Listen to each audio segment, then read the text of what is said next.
ये लोगों को लग रहा है अभी जो हमारे कागजात के मुताबिक जो जंग अभी टली नहीं है और उसमें हुकूमती सतह पे शख्सियात की तब्दीलियां इंडिया में पाकिस्तान में वो मतवक्के होंगे। बस ट्रंप ने आखिरी ज़िंदगी की जो अचीवमेंट करनी थी ना वो यही थी कि वो सदर बन गया। मोदी एग्जैक्टली उसके पाँव पे पाँव रख रहा है। बिस्मिल्लाहिर्रहमानिर्रहीम अल्हम्दुलिल्लाहि रब्बिल आलमीन अल्लाहुम्मा सल्ली अला मुहम्मद व आले मुहम्मद माशाअल्लाह ला कुव्वता इल्ला बिल्लाहिल अलीयुल अज़ीम। देखें, ये लोगों को लग रहा है अभी जो हमारे कागजात के मुताबिक जो जंग अभी टली नहीं है। ये सीज फायर की जो फील है या जो भी है वो मेरा ख्याल है 12 तारीख थी उसकी। जैसे कहते हैं ना, करवटें हैं मौजूद जिन्होंने 18 मई के बाद के नक्शों को ज़मीन पे उभारना है और उसमें हुकूमती सतह पे शख्सियात की तब्दीलियाँ इंडिया में पाकिस्तान में वो मतवक्के होंगी। अब 18 तक ऐसा क्या होता है? देखिए, एक जंग ही है ना। अब आप लोग कह रहे हैं सीज फायर हमने गजा का भी देखा था, आपको याद है? मैंने कहा था ये कोई काम नहीं करेगा।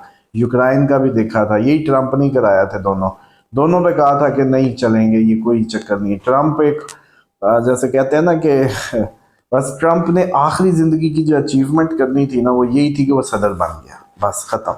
जिस दिन वो सदर बना उसके बाद से उसका फेलियर दर फेलियर शुरू है।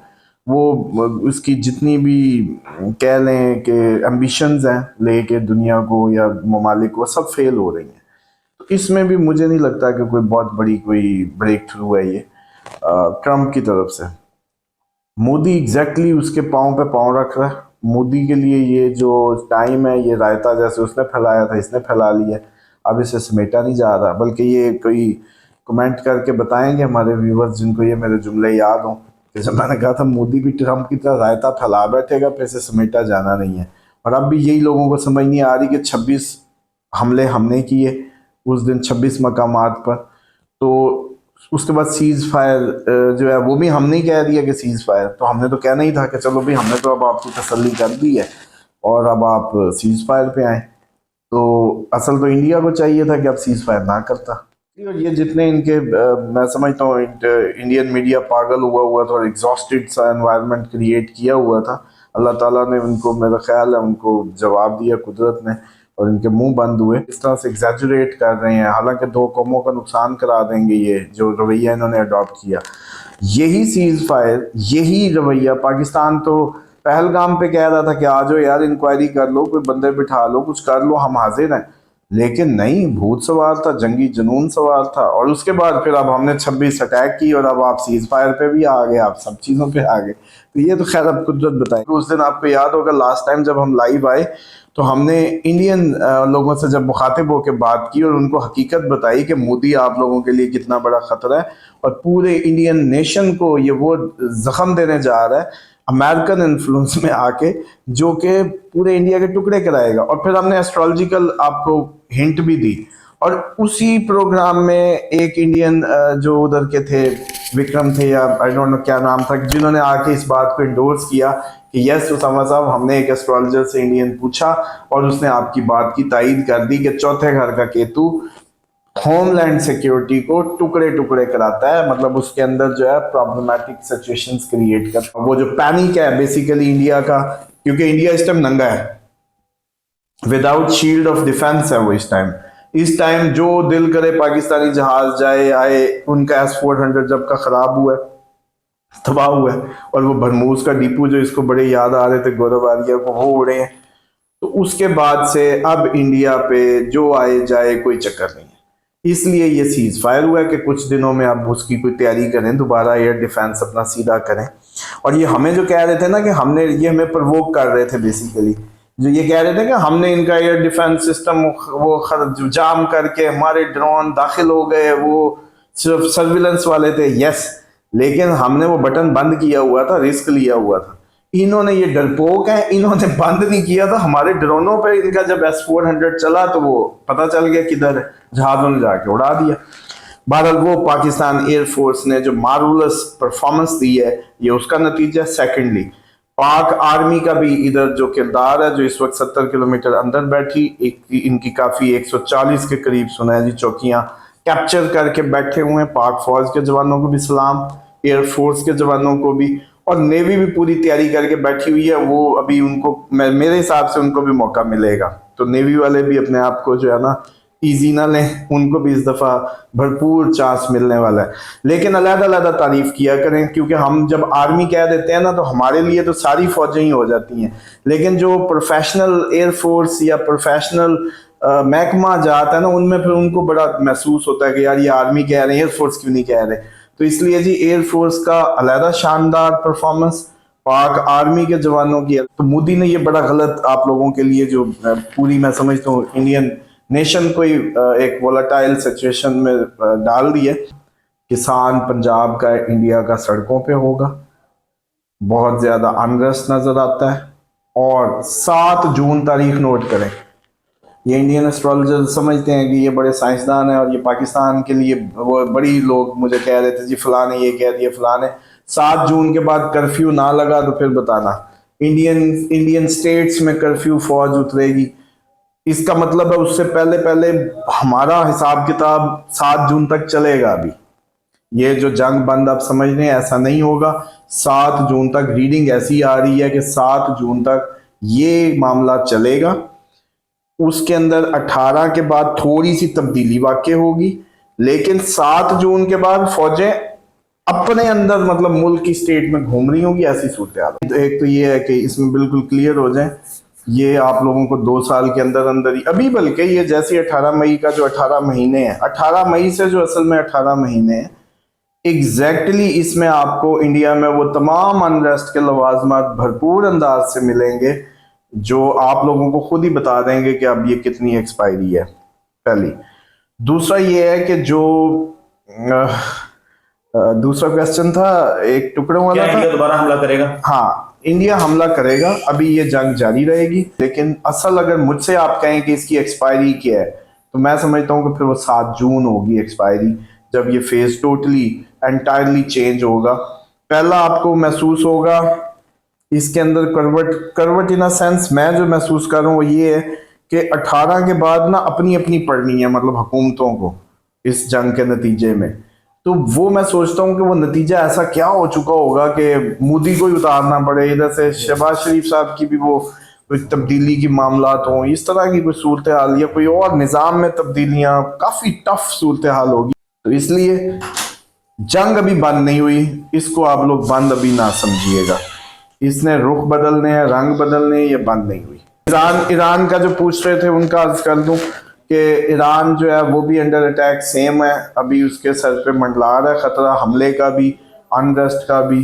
पानी से जंग क्यों नहीं हुई, तो अभी होगी, फिर अभी कसर है, मतलब 18 तक अभी चांस है। 18 उसके बाद पूछिएगा कि क्यों नहीं हुई मतलब अभी 18 तक ये चांस मौजूद है कि पानी उछले, और अभी भी जलजले तूफान 18 तक अभी तक एक्सपेक्टेड है। 18 से इससे हम कम से कम सेफ होंगे, जो पानी की जंग और पानी के मामलात का उछलना और उससे।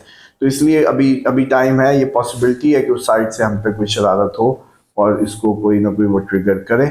लेकिन इसमें सिर्फ एक टेक्निकल नुक्ता, जैसे उन्होंने राय साहब ने कहा, उनके लिए अर्ज कर दूं कि ये जो BLA वालों ने वीडियो बनाई थी ना कि पाकिस्तान और चाइना हमारी सरजमीन पे क्या करेगा, वो करोड़ों का फायदा हमारा करा गई है। चाइना ने फौरन अपने बैरी बेड़े जो है ना उधर से हमें ऑफर कर दी। श्रीनगर की मेजर पोजीशन, पठानकोट की, जहां से ये उड़ के हमारे लिए ट्रबल कर रहे थे, पाकिस्तान ने अपने लिए जो इनके लिए क्विक उड़ना और क्विक अचानक आ जाना जिसको इंटरसेप्ट करना मुश्किल होना था, उसका इंतजाम किया पक्का कि यहाँ से अब ये मिसाल के तौर पे एक जहाज को, जो ये फाइटर जेट होता है, उसको उड़ने में कुछ मिनट्स की बात होती है और वो बॉर्डर एरिया से उड़ेगा तो फौरन हदूद में होगा।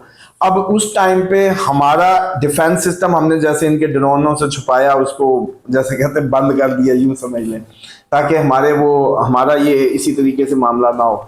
तो फिर इसलिए इन्होंने जहां जहां से वो जहाज उड़ने थे, जहां जहां से क्लोजेस्ट प्लेसेस, जो बॉर्डर एरिया की क्लोजेस्ट, श्रीनगर से लेके पठानकोट से लेके आपके यूं पंजाब से होते हुए जिधर तक की भी थी, उन सब को उड़ा दिया। 26 जो जगह है ना, 26 जगह वो सारी बॉर्डर की हैं। इसलिए वो अब उसके बाद क्या करें, अब दिल्ली पे मार दें, पार्लियामेंट पे मार दें, क्या करें? चलें आप सजेस्ट करें कि इसके बाद अब क्या कसर रह गई है। और सीज फायर क्यों हुआ? इसीलिए हुआ कि अब वो उनको कई दिन चाहिए दोबारा अपनी उस पोजीशन को गेन करने में जिधर आके उछले हैं वो। यूरोप का सर जी, यूरोप ने आखिर ये जो उसके सर पे मंडला रही है ना कुछ खा के ही टल रहा है। ये अब पूरी कोशिश होगी नेटो की इनकी कि ये प्यूटन को उड़ा दें या प्यूटन को साइड पे कर दें। पूरा इस साल में ये एक्सपेक्टेड है प्यूटन का अपनी पोजीशन से हटना। उसको अब ये मार के हटाते हैं, कैसे हटाते हैं अल्लाह बेहतर जानता है, लेकिन ये वर्स्ट हो जाना सिनेरियो, ये कोई ख़त्म नहीं होने वाला। आप लोगों का ये जो मीटिंगें शीटिंगें चल रही हैं, यूरोप क्रिटिकल सूरत हाल में है, वो रहनी है। उसने इस दफ़ा एक बात समझ लें, जहाँ भी जो जंग भी आ रही है ना, उसने कुछ ना कुछ लेके जाना है, कुछ ना कुछ नक्शे पे बदलना है। कब से हालात खराब होंगे यूरोप के, ये पूछना चाह रहा है। ये जो मैक्सिमम इसका वो है ना जो टाइम है, ये इसी मई के अंदर आपको मैक्सिमम पता चल जाएगा। जो जर्मनी चला गया ना इनके करीब बॉर्डर्स के रशियन, इसी 7 जून से, बल्कि पीछे पीछे कह लें कि इसमें चीज़ें जो है ना काफ़ी खुल के सामने। सिर्फ शहबाज शरीफ ही नहीं, पाकिस्तान की जो टॉप पोजीशंस हैं जैसे सदर जरदारी हैं या कोई भी, कुछ ना कुछ इसमें तब्दीलियां आनी हैं। और ये सिर्फ पाकिस्तान नहीं, इंडिया में भी एक्सपेक्टेड है, मोदी से लेके और उसके भी जो भी हायर उसके कमान है। तो यस, दूसरा जो ये जंगें अगर जो छिड़ रही हैं, जिस तरह हम इसको देख रहे थे जब हमास अटैक हुआ, आप लोगों को याद, हमने कहा था ये हमारे घर तक आनी है, और अब जब इसराइली ड्रोन चल रहे हैं हम पे तो वो आ गई है।